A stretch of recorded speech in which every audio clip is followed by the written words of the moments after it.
Hey everyone. All right, good evening. Um, Tonight I'm going to go over a few important lessons, important concepts of our next habit, which is habit 9. We are on sense organ care. This is super important. We're not taught this, but we have our five senses, our sense of sight and smell and touch and taste and feel, touch.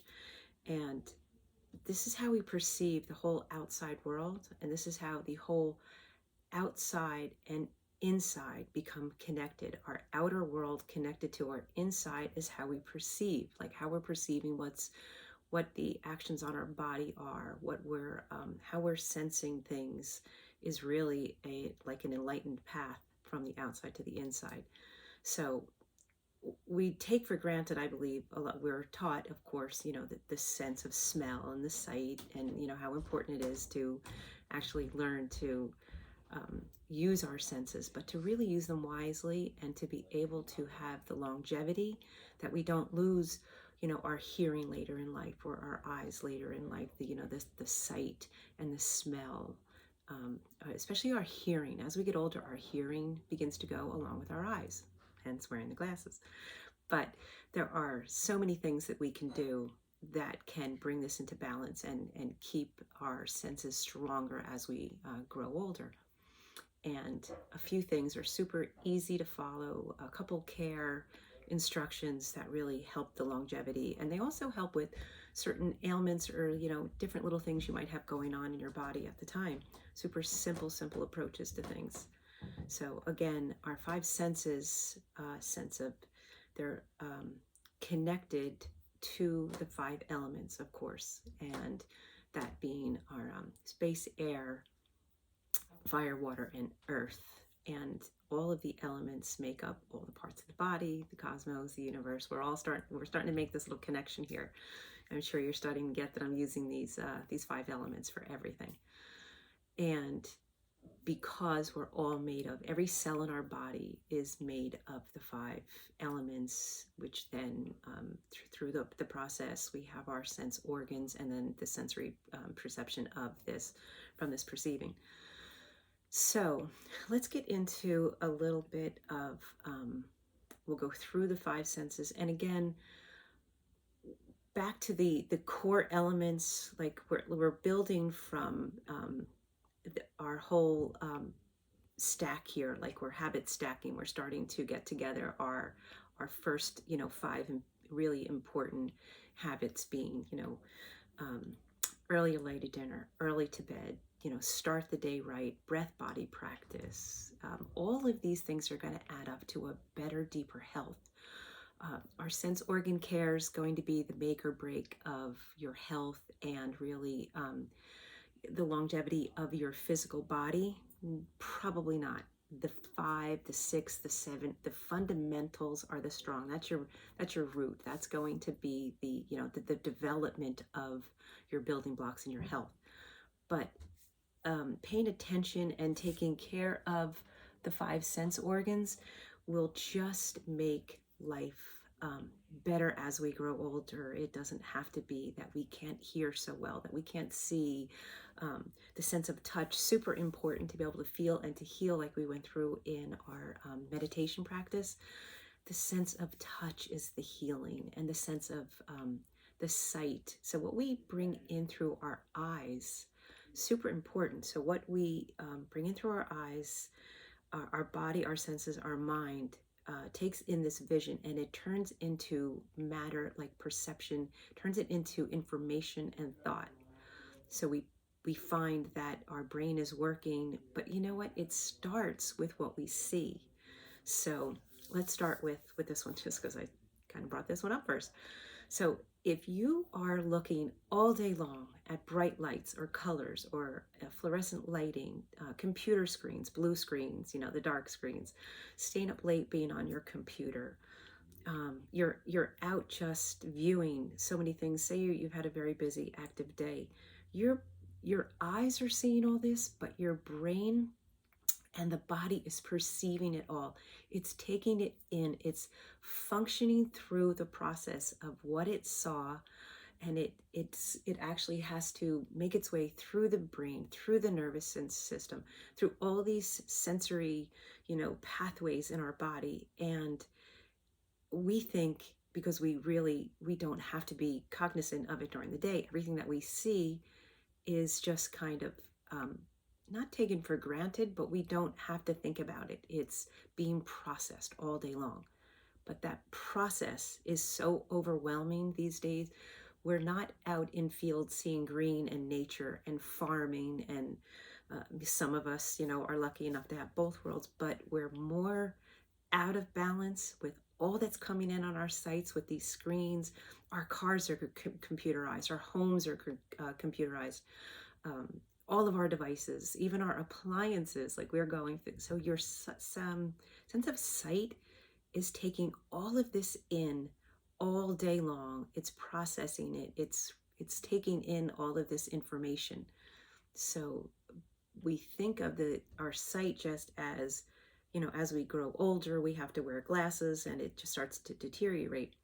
But it doesn't have to be that or that harsh. Since I've been in Ayurveda now for years, I'm still wearing the same prescription for 5 years or more. Like, I keep going way back. So when I was a child, I was told that I needed glasses for astigmatism. And I think I was in about 8th grade. I was having all these bad headaches. Again, because of the astigmatism, my eyes weren't focusing, and this important part of the brain function is what we're seeing and perceiving. So it's this combination dance back and forth of what we see and how it processes. So my astigmatism was creating this imbalance in my brain, giving me severe headaches and things. So my mom takes me to the doctor. I go and I have my eyes looked at and examined. Yes, she needs glasses. This is going to help her.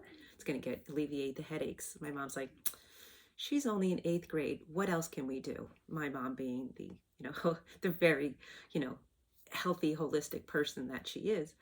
So of course I wanted glasses. I thought it was really cool. And so the doctor says, well, she can do eye exercises, and there's an eye chart she's going to put in a room. She's going to look at that. She's going to look here. She's going to look there. So it's making my eyes focus and work harder than in the classroom stuff that I was doing.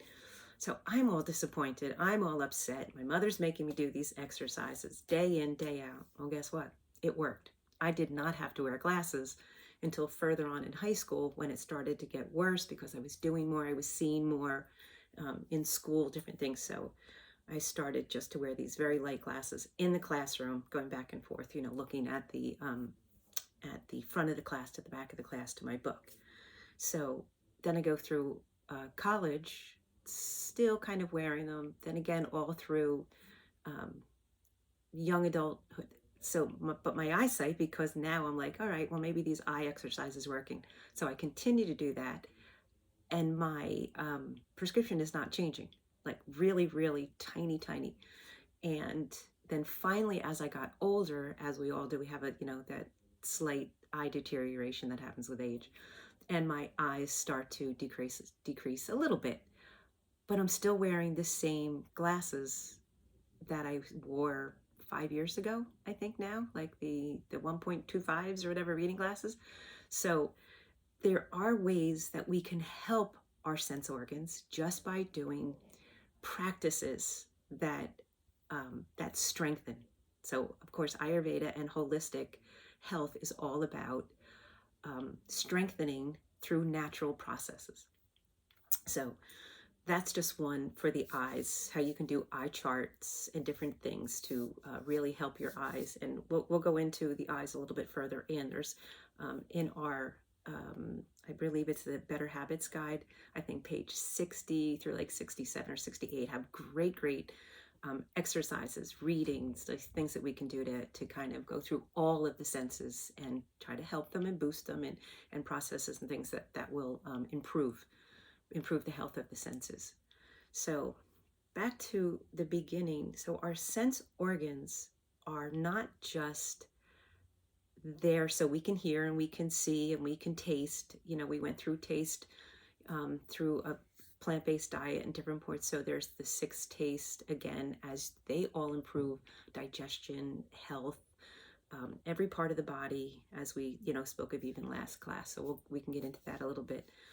But the sense of taste, not just on the sense of the things that we are tasting and perceiving and healing the body, but it's also an extremely important evacuation of ama in our body. So if you go to, I believe it's in the beginning of the Habits Guide, we go into the Habits Guide and the sense of taste connected through the tongue, of course, and then we have our tongue charts in there. So in the very beginning, I think we went through tongue scraping for your morning routine. You wake up and you tongue scrape. And if you still haven't gotten your tongue scraper, we still can just use like a spoon. If you just take the spoon, gently put it to the back of your tongue and just gently scrape. You want to see the amount of ama that's normal for you on any given day by kind of diagnosing your tongue prior to this. Like, kind of get used to looking at what your tongue is your normal state, and if there's too much ama, as we spoke in earlier classes. But this is the first target. This is the first indication that there's ama built up in your system. So scraping your tongue is super important. This is how you take stock in your health. You remove the bacteria from your mouth. Scraping your tongue prevents bad breath because you're removing the things that stay in there and create the bad breath. Really helps in preventing oral decay. So that ama in our mouth, and showing as it will continue to come out, if not addressed, will deteriorate the teeth. It stimulates digestion. And once it's cleaned and eliminate, you can taste better. So those 6 tastes, as we went through on the tongue chart last week, there's different parts of the tongue that equate to the different taste. As you are tasting, removing the ama, the sense of taste gets stronger. So you're able to taste more food better. So your ability to crave better foods is much more heightened. As you leave the coating of the ama on your tongue, you can't taste as much. So the American diet filled with more, like, the sugar, the wheat, the fats, the products, they do taste good. So if you have a coating on your tongue and you don't have this really strong sense of taste, you're going to crave those batter, those worse, like really bad taste that are going to create more ama in your system, more buildup, more stuff that has to come out of your tongue and out of, mucus in your body. And so scraping your tongue actually helps eliminate these toxins and heightens your sense of taste, which goes into better health, better digestion, better well-being. And so again, you can really taste more accurately when your tongue is scraped. And so what you're seeing, again, the sense of taste in your tongue, it starts in your tongue. So when you're noticing, maybe you're removing a particular color or an odor or a thickness, that's something to really take note of and be aware of it daily, because it's your body's first initial signs. The easiest way is to see signs of ama in your body. Again, the ama in your body are the toxins. It's this undigested matter and food. Again, everything that we take in, all of our senses come into our digestion, comes into the health of your body. How you perceive is how your nervous system sets up, which interferes with your digestion, which interferes in your intake of nutrients and your metabolism and your assimilation of the balanced foods and nutrients that you're trying to get into your system for health. So you can either heighten your immune system, or we can actually, really put down on the immune system and suppress it by having these undigested foods in our system very long. They just build up into toxins in our body, which of course we all know has, especially in other portions of this teaching, it's a process that just keeps building and building, and then that turns into the 6 stages of disease, which starts with easy detection into really severe chronic disease. So you really want to check your tongue. So what are you seeing? Are you seeing a color? Is there a coating, movement? Believe it or not, if you look at your tongue sometimes and say you're in a heightened anxious state, or you're very really disturbed by something, like really frightened or angry, your tongue is going to it's going to vibrate. It's going to have it's not still. It's actually going to have movement in it. And if you're not used to looking for that, you would never notice it. But as you become more acute to what your tongue is trying to tell you, these things become really obvious. Are the edges smooth? Do they have little ridges in it? Ridges and scalloping, as they call.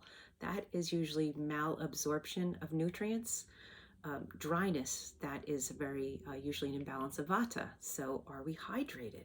Again, back to the basics, so the tongue is a brilliant way to detect our health.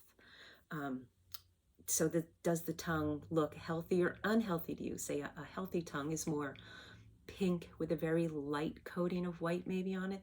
That's a tiny bit of ama.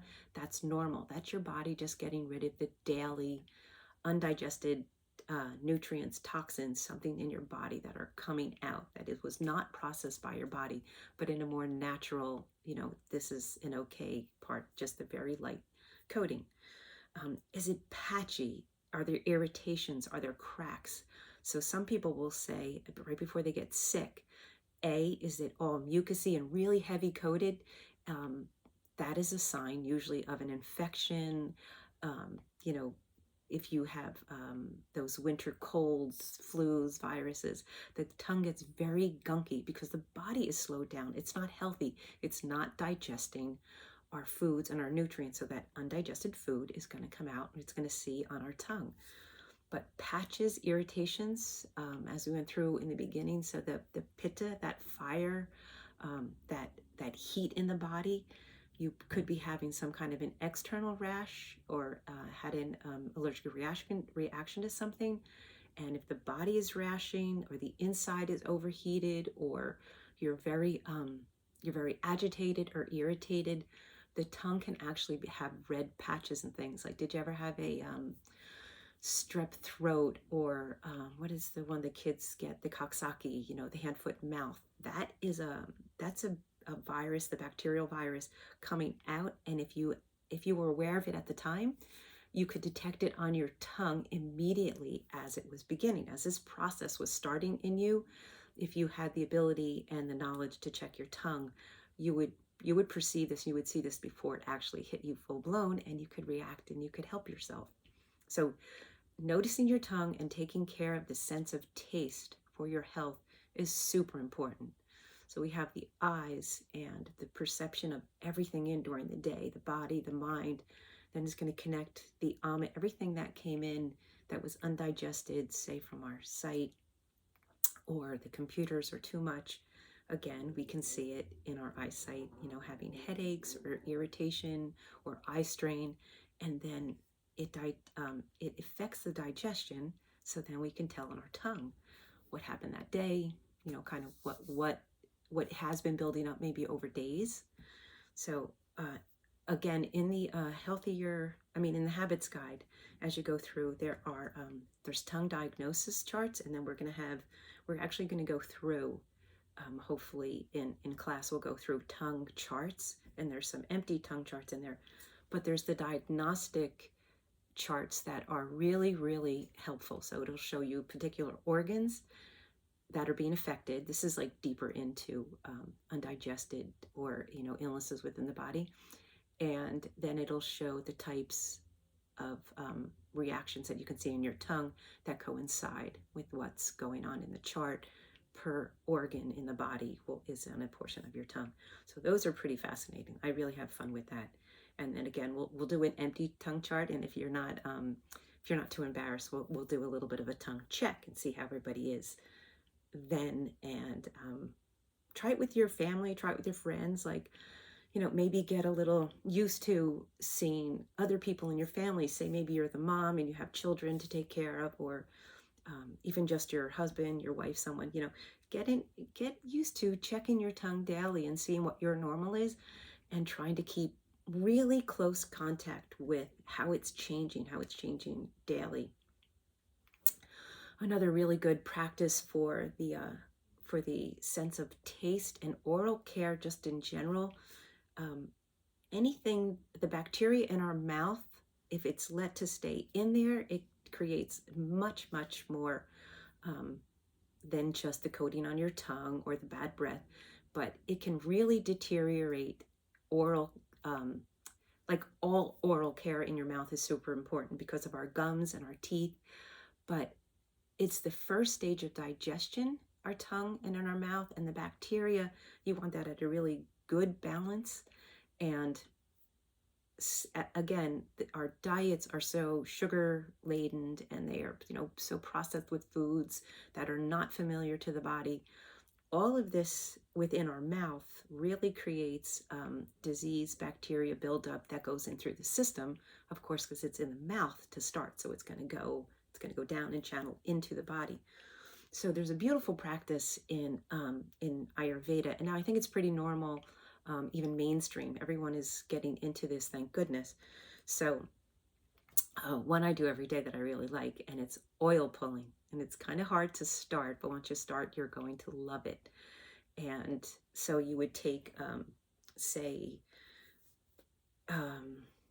in practice, we're supposed to start with a cup of water. So you would start drinking a cup of water on an empty stomach. But I do it usually after I've eaten and I've cleaned my teeth again. Then I go in and oil pull. And so you would take maybe 1 to 3 teaspoons of an oil. So coconut oil is really, really good to start with because it's really easy and it has a real kind of a light scented coconutty taste to it. And also sesame seed oil, really, really nice as well. You want to put it in your mouth and you're just going to start swishing it around. So you're going to swish it. And of course, if it's a coconut oil, it's going to be usually, like mine is in a hard state. So I literally am chewing it for a couple seconds before. Then you swish it up to 20 seconds, 1 minute, 2 minutes, 5 minutes, 20 minutes you can build up to. Amazing oral care. It breaks down the plaque. It breaks down the tartar. It creates this flow between each tooth as if you had used one of your oral picks or something like that. So I wasn't using, oil pulling probably not until the last 4 or 5 years. And not that I have, bad teeth, but my dentist immediately noticed when I was going in for my cleanings, is like, what are you doing? And I was like, I don't know why. What am I? He's like, your teeth, there's like hardly anything to clean every time. Like there's no buildup, there's no plaque, there's no tartar between your teeth. So I told him what I was doing, and he's like, what is that? So I explained it to him. And if you have an irritation, if you have a toothache, if you feel like you're getting a little bit of an infection, you can put a dot of essential oil of clove. And then if you just want the refreshing taste, I use peppermint, spearmint, something like that. But you want to swish as much as you can tolerate, as many seconds or minutes, you can keep building up, but do not spit it down the drain because it will harden and it really clogs the pipes. I found that out the hard way. So you want to spit it in the trash, or even if you're on your way to your car or work like I do sometimes, I actually spit it in the yard. But you want to do not put it down the pipes again. But it's so healthy and beneficial to oral care, your teeth, your gums. As we get older, we might have periodontic issues, different things. This will really help eradicate and remediate a lot of these imbalances within our mouth. So we've gone through the sense of sight, the sense of taste, and the sense of smell. This one is super, super important. So, as they all are important, but so as you know, so the olfactory, the sense, the nerve, the olfactory nerve. So if you smell something, it's an immediate response to the brain, to the nervous system, to the central nervous system. Like, so if you, again, so say you see the old movies, a person passes out, or so they used to come right up with the smelling salts. the brain immediately wakes up. There's the fastest connection to the brain is through the nose. The nose is a huge balancing organ, an organ that we need to keep balanced. And this is not usually part of our normal practice in Western viewpoint. Eastern, of course, medicine has been practicing for eons. The nose, which I found now my body, everything is so much more balanced. If you have dryness, dry headaches, migraines, nosebleeds, mucus, asthma, all of these things are usually the imbalance within your nasal cavity. So the nasal cavity is so broad up here and in, and the winter, the fall, super drying on your system, that will create nosebleeds because the whole cavity dries out. And the intense dryness, the body is brilliant, so it produces more mucus. It produces a liquid, and the liquid is to, heal and lubricate the membrane. All of the tissues and the membranes in the body want to be lubricated so that they can work, so that they can function, so they have a sense of cohesion. And if these senses are dried, the body's going to produce more to help it. If it produces more and we're touching our nose and we touch something else and there's bacteria everywhere, and right now there's viruses spreading everywhere, and then you touch again or do something in your mouth, or the bacteria gets into the excess mucus, and that's usually what starts the infection. It's not the fluid within the cavity itself, it's usually the bacteria that's carried into. So there's a practice, and it's called oiling. So it's Nasea oils, and we can go through. So a pitta's the fire in their body, the fire in their mind, what they see. Pitta is associated with the sense of sight. Your fire perceives, and it actually creates what you're perceiving, and your thought process. That is all governed by pitta. And pitta can actually, in an overactive state, it can burn up the tissue, can burn up the membranes, and it dries. So a pitta nasal cavity is very dry. Vata, of course, being very dry in nature, air and space, the body, the cavities, the joints, everything in a vata is drier. So the nasal cavity is super dry in the fall and the winter. The heats are on, everything is on in our houses. It's usually very, dry outside when it's windy. So we have these beautiful treatments. So for pitta, vata, you would do more of a nasal oiling. And if you're kapha, though, kapha is very oily, and it's beautifully lubricated already. So usually certain seasons are going to produce more mucus, more oil, more lubrication in the body. So a kapha will usually have too much to begin with. So if you've been outside working in the air, if you've been working on a job that's dirty or dusty, if you are, in that case, actually everyone would nasal rinse first, and then the kaphas would just stick with the nasal rinsing, which I'll go into in a few seconds. And then vata pitta would follow up with the nasal oiling. If you're not out in a very dirty, dusty job, you're just going to stick with the nasal oiling.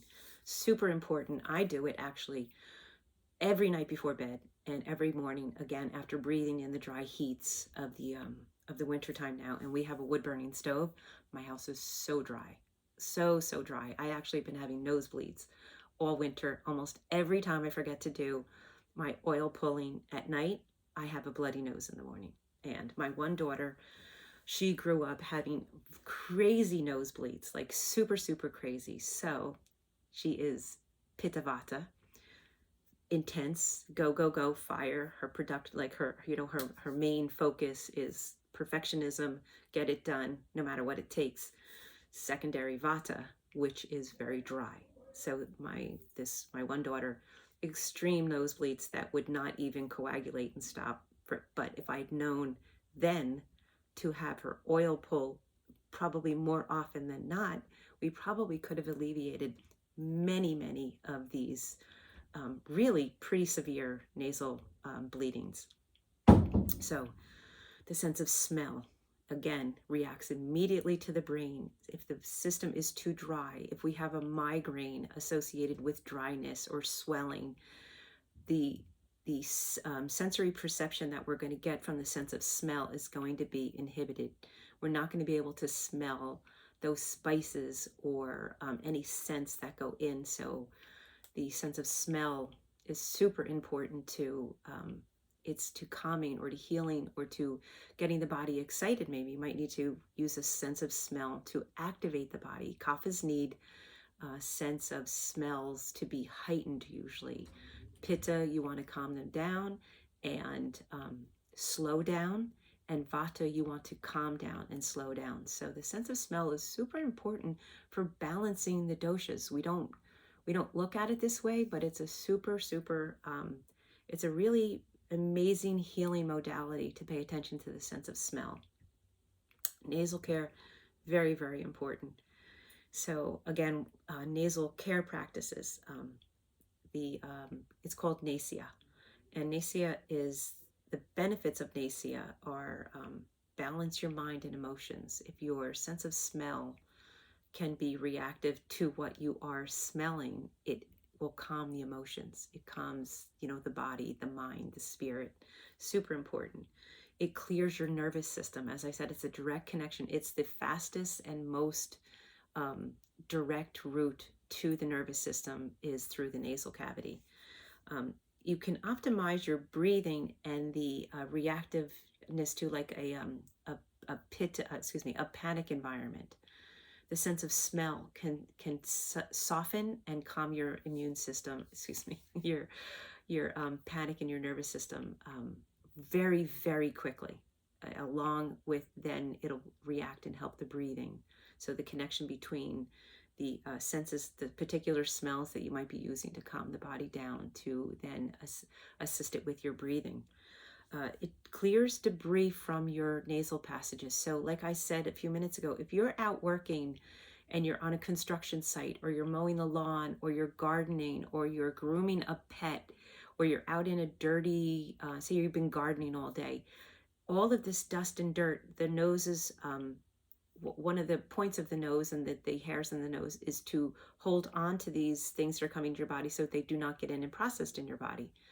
And if that is clogged, or all of the dirt and debris, or flour, pollen, all of that is in your system, it's going to have like an immediate reaction depending on what it is that you took in. You want to get that debris out of there. The nasal passage is very sensitive, and it's super important, as we've discussed.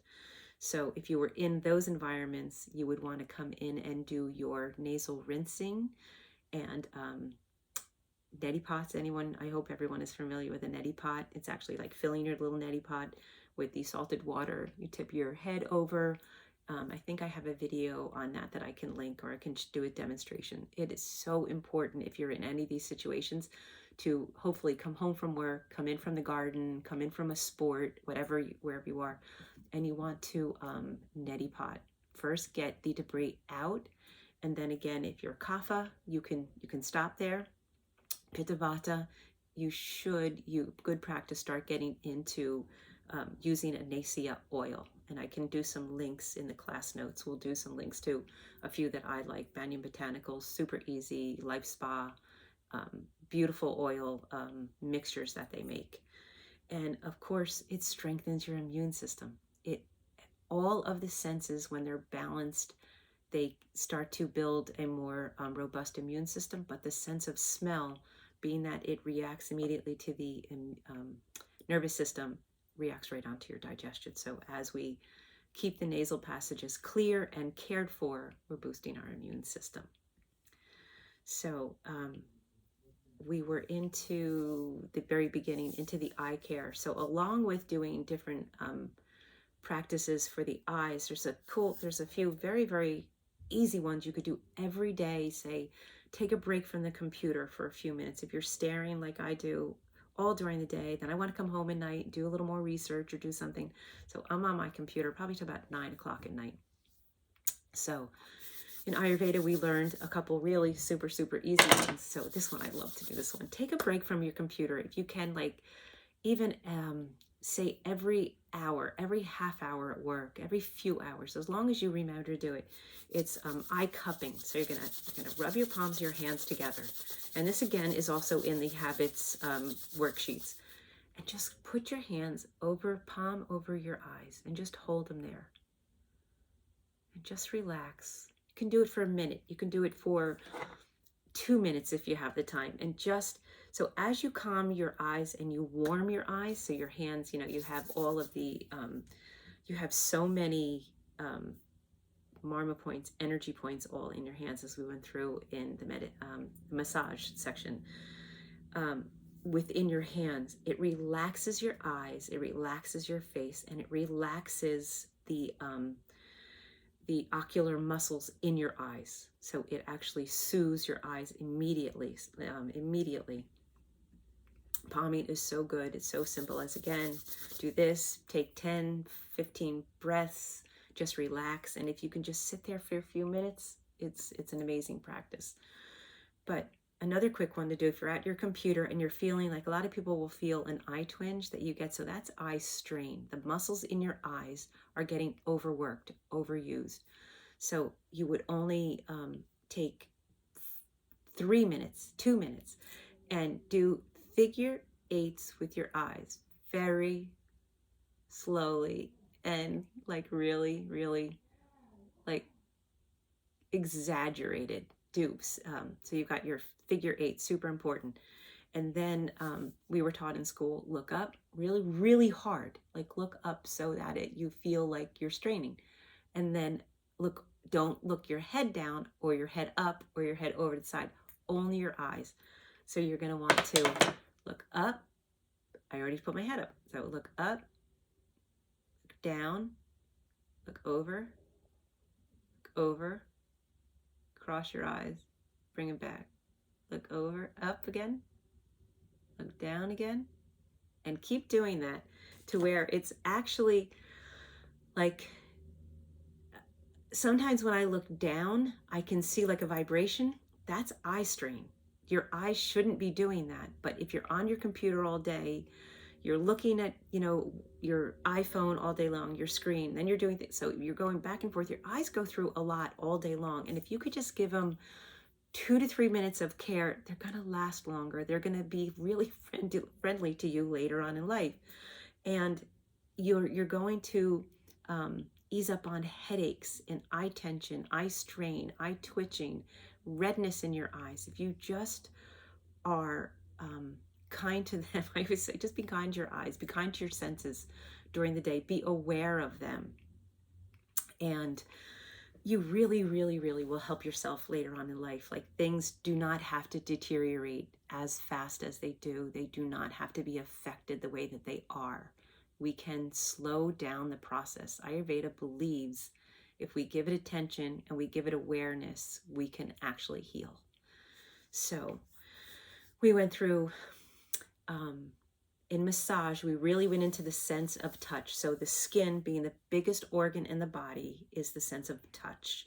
Everything that touches not only us for healing, but I think we went through, so the extreme cold of the winter, you could be out in the snow or the sleet or the rain.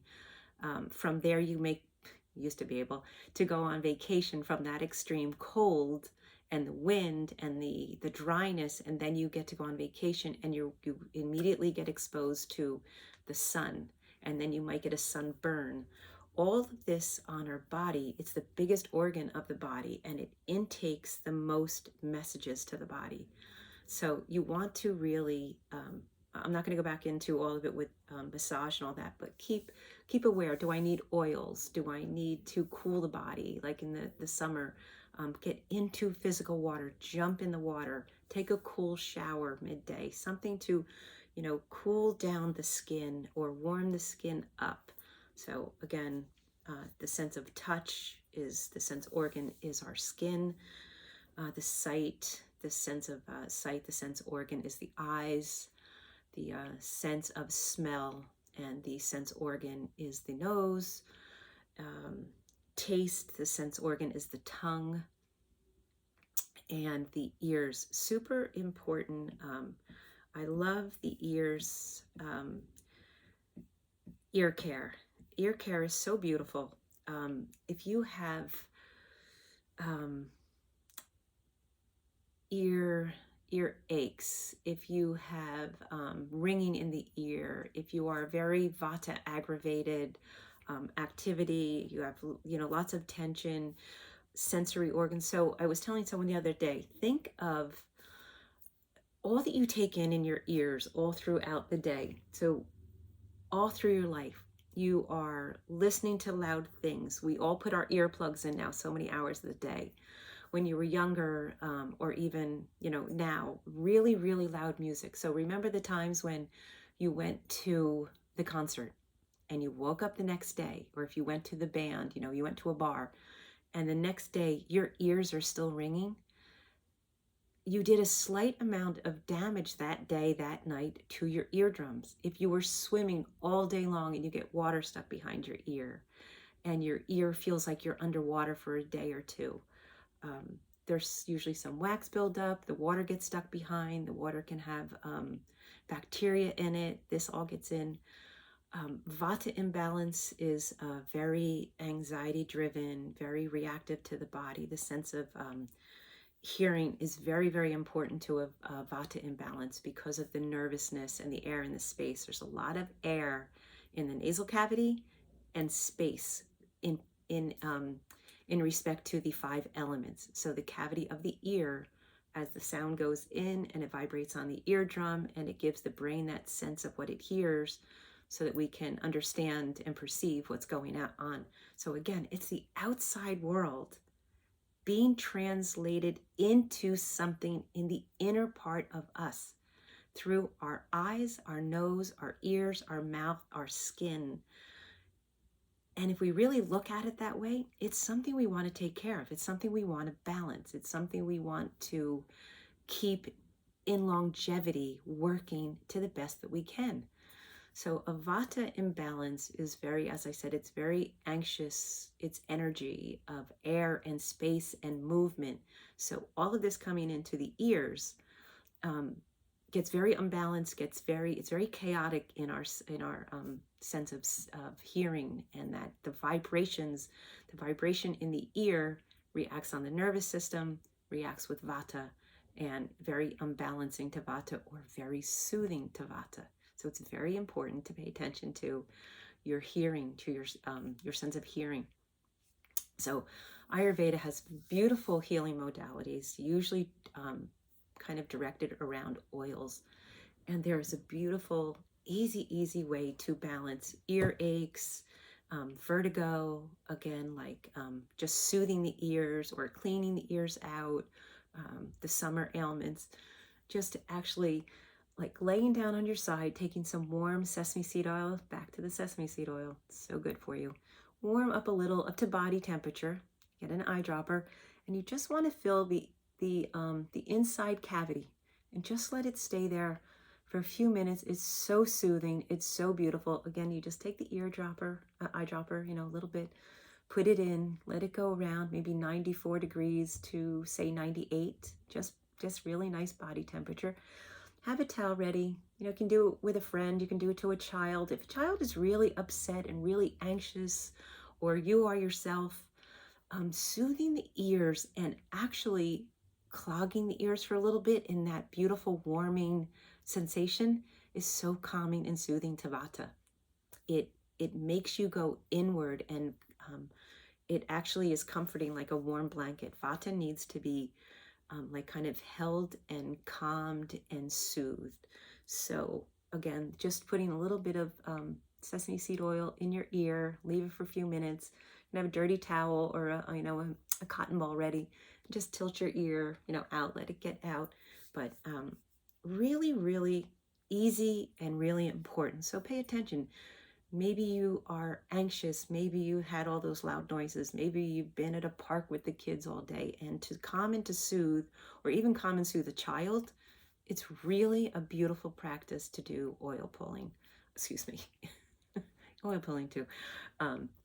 Oil oil ear care. So Ayurveda believes highly in our oils, warm oils, cooling oils, but the senses, our five senses, are so important to balancing the body and, again, perceiving the whole outside world, the universal, the cosmic energy. Everything is our universal awareness that is brought into every cell of the body for intelligence. And the way that we bring this in is through the five senses. And if the five senses are balanced and soothed and really nurtured, the whole system, our entire being of the billions of cells we have in our body, all need to be like nurtured and cared for through all five senses. So we need to be aware of our five senses on a daily basis to really balance the body. Again, is it going to cure, illnesses within our body? And is it going to, it's going to help soothe them. Our other habits, the 1 through 5 and 6 and 7 and 8, they are really going to induce a better way of life and health for our body and rid us of disease or help alleviate disease. But taking care of our sense organs assists every bit of the process and the perceiving of the intelligence and the information that we have coming in. So I just wanted to do one quick little thing. We have the habit trigger, and again, the habit trigger routine and then reward is based on or is reactive to by 5 different ways: emotional, prior action, other people, specific time or specific place. So say you could put a few of these, your tongue scraping 20 seconds. So you could do that. So say that's a particular time and place, because say in the morning you wake up, you go to the bathroom, you go into, go to the bathroom, tongue scrape, brush your teeth. Maybe then you feel right away you need to put a little bit of oil in your nose. So now you've already taken care of 2 in 2 minutes, maybe 1.5 minutes. So your ears, your ear care can be very, be aware. So at night when you're doing your oils in your nose, and in the morning when you're doing your massage, again, like we said before, you're going to oil everything. Take a little bit of your sesame seed oil and every day rub it around your ears. Every day when we're doing our face, and we're rubbing our eyes, we're rubbing our neck, scraping our tongue. So we're taking care, we're doing our skin, sense of taste, the smell, our eyes, or everything you could take care of in 2 minutes to 15 minutes a day. And then spend more time on the weekends, or if you are lucky enough to go have a spa treatment or do spa treatments with your friends, or have like a great little, girl time or something like that, or family time with your children.